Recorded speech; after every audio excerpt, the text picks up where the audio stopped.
NDA की सरकार बन जाने के बाद संसद में अब ऐसे चेहरे नजर आ रहे हैं जो शायद जनता ने पहले ना देखे। आपको बता दें कि यहाँ जिस प्रकार से एक नया चेहरा उभरा नगीना सीट से जीत हासिल करके चंद्रशेखर आजाद, तो वहीं संसद में राष्ट्रपति के अभिभाषण के प्रस्ताव पर धन्यवाद करते हुए कई नेताओं ने अलग अलग बयान दिए। यहाँ पर अगर हम बात करें हनुमान बेनीवाल की, तो वो अभी नागौर से सांसद हैं। ऐसे में यहाँ पर हनुमान बेनीवाल संसद में क्या कुछ बयान देते दिखाई दे रहे हैं, सबसे पहले तो आप ये देखिए कि राष्ट्रपति महोदय के अभिभाषण पर आपने मुझे बोलने का अवसर दिया। पक्ष विपक्ष के बहुत से विद्वान सदस्यों ने अपनी बात रखी और हमारे लिए सबसे खुशी की बात यह है कि आज से लोकसभा सुचारू रूप से चालू हो गई। देश की जनता जब पार्लियामेंट चलती है तो देश का नौजवान, किसान, तमाम वर्ग ये उम्मीद करता है कि लोकसभा चलेगी और हमारे मुद्दे वहाँ उठाए जाएंगे, सरकार का ध्यान आकर्षित करेंगे और उनका समाधान होगा। सौद महोदय, राष्ट्रपति का अभिभाषण जो हमने देखा, स्कूली बच्चों को जिस तरह कहानी सुनाया करते थे, इसमें मुझे कोई विजन नज़र नहीं आ रहा है। बस ये अभिभाषण के पक्ष में जो कसीदे पढ़े जा रहे थे, सही बोला। मेरे हिसाब से तो 2 बार आप सत्ता के अंदर रहे और 2 बार सत्ता में रहने के बाद तीसरी बार जब आपको आधा अधूरा जनादेश मिला और उसके बावजूद इस तरह का अभिभाषण होता, तो ये क्या आप इस अभिभाषण के अंदर जब आपके कई हारे हुए माननीय जो सांसद चुनाव हार गए, तो उन्होंने ये कहा था कि अग्निपथ योजना की वजह से हम चुनाव हारे। मेरे राजस्थान के अंदर भी 3 भारतीय जनता पार्टी के हारे उम्मीदवारों ने बात की थी। समझ महोदय, अग्निपथ जो इस अग्निपथ योजना, सुनो मेरी, आप पहले कृषि मंत्री जी पता करो पूरा। अग्निपथ योजना है, अग्निवीर उसके अंदर जाते हैं, उनको कहते हैं। तो अग्निपथ जो योजना है ये लेके आए और उसका विरोध हमने पहले दिन से किया। All party meeting, Lok Sabha Jodhpur में 2 लाख जवानों की रैली करी और देश का नौजवान कहीं न कहीं ये महसूस कर रहा है कि सेना के अंदर जो सम्मान पहले मिलता था, हमारे गांव के गांव जब सेना के अंदर कोई जाता तो गांव के अंदर बड़ा धूम धड़ाके स्वागत होता। मेरा बेटा सेना के अंदर गया। हम पंजाब से, हमारे सामने बैठे हैं मंत्री जी, बिट्टू जी, ये लोग यहाँ बैठे हैं। मैं भी। तो ये चूरू वाले एमपी साहब, सेना के अंदर जाने का मतलब रोजगार के लिए नहीं, वो गौरवान्वित महसूस करता है कि मैं सेना के अंदर गया। और उसका पिताजी गांव की चौपाल में कहते हैं मेरा बेटा सेना के अंदर गया। ये बड़ी बड़ी सादत 62, 65, 71 कारगिल की लड़ाइयों के अंदर हमारे नौजवानों ने दी। हरियाणा, पंजाब, उत्तर प्रदेश, राजस्थान और जितने अलग अलग रेजिमेंट जो हमारी बनी सेना के अंदर, वो रेजिमेंट का एक अलग नारा होता है और वो रेजिमेंट किस तरह लड़ाई लड़ती है। लेकिन इस अग्निवीर जो योजना, अग्निपथ योजना के अंदर अग्निवीर जो भर्ती की है, और जिस तरह अग्निवीर को शहीद का दर्जा नहीं दिया जाता, अग्निवीर अगर लड़ते हुए शहीद हो जाता तो उसको शहीद सरकार नहीं मानती।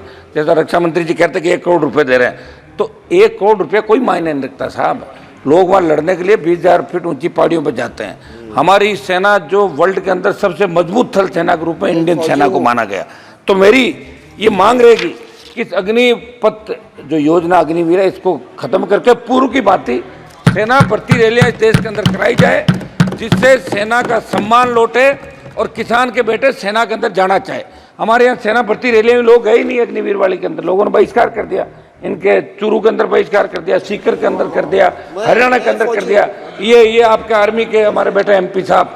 तो हम चाहते हैं कि भारत का सम्मान कैसे बढ़े। हो सकता है चूक हो गई आप लोगों से, किसान आंदोलन में भी चूक हो गई थी, आप माने नहीं।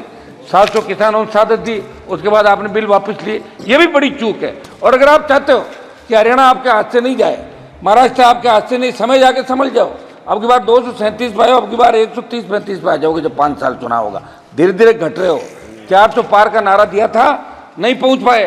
राजस्थान के हमारे मंत्री जी बैठे हैं सामने, 2 मंत्री राजस्थान के अंदर, मेरे को कह रहे थे पिछली बार कि हमारी वजह से आप आ गए, ये पिछली बार कर लो, मैं तो फिर आ गया वापस। आगे 10-15, 10-12 साथ आए, 3-4 आपके मार्जिन पे बॉर्डर पे रहे थे। सब आप तो मेरी कीजिएगा प्लीज। समझ महोदय, एक समझ महोदय, मेरी सरकार से मांग है कि इस अग्निवीर अग्निपथ योजना को समाप्त करके, और एक उस समय जब अग्निपथ योजना लाए थे तो, रुकिए भाई 1 मिनट प्लीज,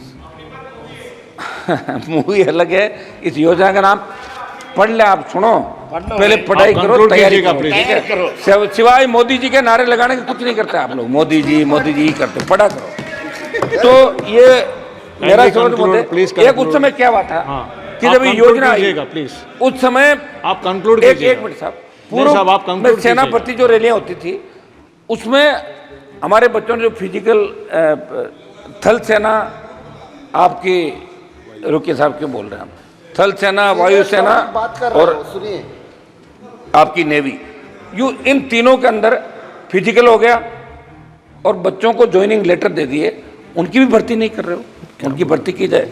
तो मेरी ये मांग रही कि शपथ में अग्निवीर अग्निपथ को समाप्त करके और नए सिरे से सेना के सम्मान के अंदर बहुत चिंतित है पूरा देश, और आपके अंदर भी इस बात को लेकर हलचल है निश्चित रूप से। जब इस बार वोट की चोट लगी है तो आपके भी थोड़ी बहुत श्री सुदामा प्रसाद, श्री सुदामा 2 मिनट बोलने दें साहब, आप एक बार शपथ मोदी 2 मिनट बात तो समाप्त करो मेरी, आप तो 2 ही मिनट में करा दिया। श्री सुदामा प्रसाद, शपथ मोदी 2 मिनट सबको दिया आपने, 2 मिनट शपथ मोदी 2 मिनट में समाप्त कर लेता हूँ। इम्पोर्टेंट टॉपिक बात कर रहे अब मैं सिर्फ इम्पोर्टेंट टॉपिक पे बात करूंगा, उनको टोका टोकी नहीं कर रहा हूं। टॉपिक बात कीजिए लेकिन कंक्लूड कीजिएगा ना। महोदय, समाचार पत्रों में असंगठित उद्योगों के वार्षिक सर्वेक्षण में नेशनल सैंपल सर्वे ऑफिस के आंकड़ों को पढ़ रहा था। विगत 7 सालों में 18 लाख उद्योग बंद हो गए, 54 लाख लोगों को नौकरी खोनी पड़ी। नोटबंदी, जीएसटी, कोरोना महामारी इसका कारण, प्रमुख कारण है, लेकिन अभी भाषण में इस बात का कोई जिक्र नहीं।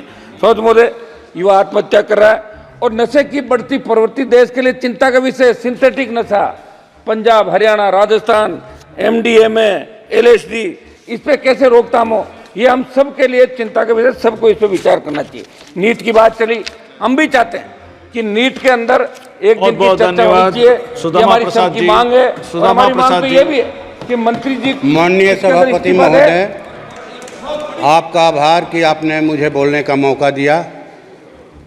मैं अपने पार्टी महासचिव कॉमरेड दीपांकर भट्टाचार्य और भोजपुर की महान जनता का भी। तो आपने देखा कि किस प्रकार से हनुमान बेनीवाल ये कहते दिखाई दिए कि संसद जो सत्र है वो सुचारू रूप से शुरू हो चुका है। ऐसे में अब जनता की जो उम्मीदें हैं वो कहीं ना कहीं सामने आती दिखाई देंगी, क्योंकि यहाँ पर जनता उम्मीद लगाती है कि जब संसद का सत्र शुरू होता है लोकसभा में, यहाँ पर उनके मुद्दों को उठाया जाएगा, उनके जमीन से जुड़े जो मुद्दे हैं वो संसद में उठाए जाएंगे और उसके बाद उस पर कार्रवाई की जाएगी। ऐसे में हनुमान बेनीवाल ने ऐसे कई तमाम बयान दिए जिसको देखते हुए संसद में कई जो लोग हैं वो हैरान होते दिखाई दिए। अब इस पूरे मुद्दे को लेकर आप लोगों की क्या राय है, क्या मानना है, हमें कमेंट करके जरूर बताइएगा। और इसी प्रकार की देश दुनिया से जुड़ी खबरों के लिए देखते रहिए नेक्स्ट न्यूज।